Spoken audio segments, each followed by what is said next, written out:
ఇక IPL 2025 season కు సంబంధించి కీలక అప్డేట్ వచ్చింది. మార్చి 23 నుంచి ప్రారంభం కానుందని బీసీసీఐ ఉపాధ్యక్షుడు రాజీవ్ శుక్లా వెల్లడించారు. మే 25న ఫైనల్ మ్యాచ్ ఉంటుందని తెలిపారు. బీసీసీఐ సాధారణ సమావేశంలో ఐపీఎల్ స్కెడ్యూల్ ను ఖరారు చేశామన్నారు. అయితే పూర్తి స్థాయి స్కెడ్యూల్ ను మరికొద్ది రోజుల్లో విడుదల చేసే అవకాశం ఉంది. ఇదిలా ఉంటే బీసీసీఐ ప్రధాన కార్యదర్శిగా బాధ్యతలు నిర్వర్తించి ఐసీసీ చైర్మన్ గా జైషా వెళ్లిన సంగతి తెలిసిందే. దీంతో జైషా స్థానంలో కొత్త కార్యదర్శిగా దేవ్జిత్ సైకియా, ట్రెజరర్ గా ప్రభజిత్ సింగ్ భాటియా ఎంపికైనట్లు బీసీసీఐ ఎస్జీఎం వెల్లడించింది.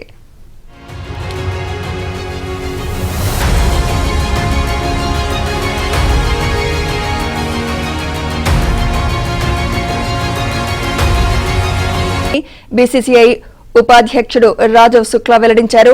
మే 25న ఫైనల్ మ్యాచ్ ఉంటుందని తెలిపారు. బీసీసీఐ సాధారణ సమావేశంలో ఐపీఎల్ స్కెడ్యూల్ ను ఖరారు చేశామన్నారు. అయితే పూర్తి స్థాయి స్కెడ్యూల్ ను మరికొద్ది రోజుల్లో విడుదల చేసే అవకాశం ఉంది. ఇదిలా ఉంటే బీసీసీఐ ప్రధాన కార్యదర్శిగా బాధ్యతలు నిర్వర్తించి ఐసీసీ చైర్మన్ గా జైషా వెళ్లిన సంగతి తెలిసిందే. దీంతో జైషా స్థానంలో కొత్త కార్యదర్శిగా దేవ్జిత్ సైకియా, ట్రెజరర్ గా ప్రభజిత్ సింగ్ భాటియా ఎంపికైనట్లు బీసీసీఐ ఎస్జీఎం వెల్లడించింది.